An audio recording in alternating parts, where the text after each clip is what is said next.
ఈవేళ పోలవరం ప్రాజెక్ట్ ఏదైతే ఉందో ఆ రోజు 2019 ఎన్నికల సమయానికి 72% పూర్తయినటువంటి ప్రాజెక్టు ప్రభుత్వం కంటిన్యూ అయి ఉంటే కనుక 2020కే ప్రాజెక్టు పూర్తయి గోదావరి జలాలు అటు ఉత్తరాంధ్రకు ఇటు రాయలసీమకి ప్రవహించి ఉండేటువంటి అధ్యక్ష అటువంటి పోలవరం ప్రాజెక్ట్ ను ముంచేసినటువంటి వాళ్ళు అదే విధంగా 100% పూర్తయినటువంటి డయాఫ్రామ్ వాళ్ళని ధ్వంసం చేసినటువంటి వాళ్ళు అదే విధంగా ఏదైతే పోలవరం ప్రాజెక్టుకి తమ విలువైనటువంటి భూములు త్యాగం చేసినటువంటి నిర్వాసితులు ఎవరైతే ఉన్నారో వాళ్ళకి 5 సంవత్సరాల్లో 19-24 మధ్య ఒక్క రూపాయి కూడా వాళ్ళకి ఇవ్వనటువంటి వాళ్ళు కూడా ఈ రోజు పోలవరం గురించి పోలవరం ఎత్తు గురించి మాట్లాడేటువంటి అర్హత లేదనే విషయాన్ని మీ ద్వారా తెలియజేసుకుంటూ ఉన్నాను అధ్యక్ష. అందులో పర్టికులర్ గా ఏదైతే పోలవరం ఎత్తు ఏదైతే ఉందో మరి మనకి ఏదో నోరుంది కదా అని వచ్చినటువంటి అబద్ధాలని పదే పదే చెప్పడం ఏదైతే మనకి అవినీతి పత్రిక ఉంది కదా అని రోజు వ్యాసాలు రాసుకోవడం కాదు అధ్యక్ష. నేను ఈ సభ ద్వారా కూడా ప్రజలకు తెలియజెప్తూ ఉన్నా పోలవరం ఎత్తు 41.15 మీటర్లని గాని పోలవరం ఎత్తు 45.72 మీటర్లని గాని పోలవరంలో ఫస్ట్ ఫేజ్ సెకండ్ ఫేజ్ అని గాని 2019 మే ఎన్నికల ముందు వరకు కూడా ఎక్కడైనా ఉందా నేను అడుగుతూ ఉన్నా. ఈ రోజు అంటే 2019 మే నెల ముందు వరకు కూడా ఎక్కడ కూడా ఫస్ట్ ఫేజ్ లేదు, సెకండ్ ఫేజ్ లేదు, 41 అని లేదు, 45 అని లేదు. ఓన్లీ పోలవరం ప్రాజెక్టు 45.72 అని మాత్రమే 2019 మే ఎన్నికల వరకు కూడా తెలుగుదేశం ప్రభుత్వ హయాంలో ఉంది అధ్యక్ష. ఇదన్నీ కూడా రికార్డ్స్. ఏదో మేము ఈ రోజు అధికారంలో ఉన్నారని మేము మాట్లాడడం కదా రికార్డ్స్. మీరు కూడా చెప్తూ ఉన్నా ఎక్కడైనా 2019 మేకు ముందు ఎక్కడైనా ఫస్ట్ ఫేజ్ సెకండ్ ఫేజ్ అని 41, 45 అని ఎక్కడ రికార్డ్స్ లో గాని మినిట్స్ లో గాని ఎక్కడైనా లేఖల్లో గాని ప్రపోజల్స్ గాని ఉంటే చూపించమని అడుగుతూ ఉన్నా. అంటే పదే పదే అబద్ధాలు చెప్పడమే అలవాటైనటువంటి పరిస్థితుల్లో ఇటువంటి ఆరోపణలు అధ్యక్ష చాలా క్లియర్ గా దానికి ఎవిడెన్స్ కూడా నేను చెప్తూ ఉన్నా. ఏదైతే 2019 ఫిబ్రవరి 18వ తారీఖు అధ్యక్ష ఏదైతే technical advisory committee TSC committee 2019 ఫిబ్రవరి 18న 55,548 కోట్లకు ఆమోదం చెందింది అధ్యక్ష.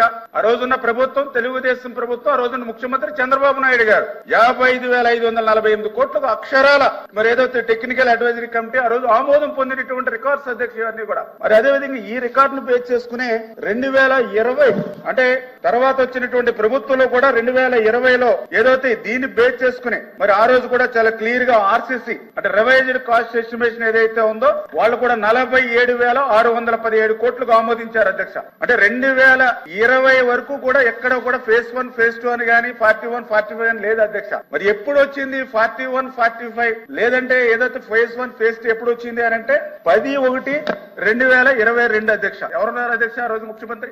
ఎవరున్నారు అధ్యక్ష ఆ రోజు ఉన్న ప్రభుత్వం? ఇదిగో సార్ డాక్యుమెంట్ 10/1/2022 ఆ రోజు ఉన్నటువంటి government of Andhra Pradesh special chief secretary Aditya Das ఆ రోజు పీపీఎస్ సిఇఓకి లెటర్ రాశాడు అధ్యక్ష. 41.15 మీటర్స్ కు ఫస్ట్ ఫేజ్ గా 10,911 కోట్లు ఇస్తే మాకు పాక్షిక ప్రయోజనాలు చేకూరుతాయని చెప్పేసి వాళ్ళు ఇచ్చిన లెటర్ అధ్యక్ష. దీనికి ముందు ఎక్కడైనా 41 అనేది రికార్డ్స్ లో లేదు అధ్యక్ష ఎప్పుడు కూడా. దీన్ని బేస్ చేసుకునే తర్వాత 4/5/23 అధ్యక్ష ప్రిన్సిపల్ సెక్రటరీ మళ్ళీ పీపీఎస్ సిఇఓకి రాశాడు అధ్యక్ష. ఏదైతే ఫేజ్ 1 41.15 కి వెంటనే పర్మిషన్ ఇవ్వండి మాకు లేట్ అవుతుందని చెప్పాడు అధ్యక్ష. మరి అదే విధంగా తర్వాత పోలవరానికి సంబంధించి 23/5/23 అధ్యక్ష మరి ఏదైతే సిఈ సుధాకర్ బాబు అధ్యక్ష ఆ రోజు 16,870 కోట్లకు అంచనా వ్యయం పెంచామని చెప్పి ఈ యొక్క ఫస్ట్ ఫేజ్ కి ఆయన మళ్ళీ లెటర్ రాశాడు అధ్యక్ష. మరి అదే విధంగా ఏదైతే 5/6/2023 అధ్యక్ష ప్రిన్సిపల్ సెక్రటరీ పీపీఏ అధ్యక్ష ఈయన కూడా 41.15 మీటర్లకి 17,144 కోట్ల అధ్యక్ష ఇది రివైజ్డ్ కాస్ట్ అని చెప్పేసి ఇచ్చాడు అధ్యక్ష. అదేవిధంగా 2/8/23 అధ్యక్ష ఆ రోజు ఉన్నటువంటి సిడబ్ల్యూసీకి ఒక లెటర్ రాశాడు అధ్యక్ష. ఏదైతే 37,059 కోట్ల రూపాయలకు ఆమోదం పొందమని అధ్యక్ష. అంటే నేను ఎందుకు చెప్తున్నానంటే ఈ రికార్డులన్నీ కూడా ఎందుకు చెప్తున్నానంటే ఈవేళ ఏదైతే పోలవరం ప్రాజెక్ట్ కి సంబంధించి ఫస్ట్ ఫేజ్ అని వచ్చింది 2022 నాటి ముఖ్యమంత్రి జగన్మోహన్ రెడ్డి దగ్గర నుంచి నాటి ప్రభుత్వం వైఎస్ఆర్సీపీ నుంచే తప్ప 2019 మేకు ముందు ఎక్కడ కూడా ఫేజ్ 1 గాని ఫేజ్ 2 గాని 41 గాని 45 గాని లేదు అనేటువంటి వాస్తవాన్ని సభాపూర్వకంగా విత్ రికార్డ్స్ ద్వారా చూపిస్తున్నాను అధ్యక్ష. వాళ్ళు కూడా ఏమన్నా రికార్డులు కావాలంటే రికార్డులు వాళ్ళ లీడర్ కూడా పంపిస్తాను అధ్యక్ష.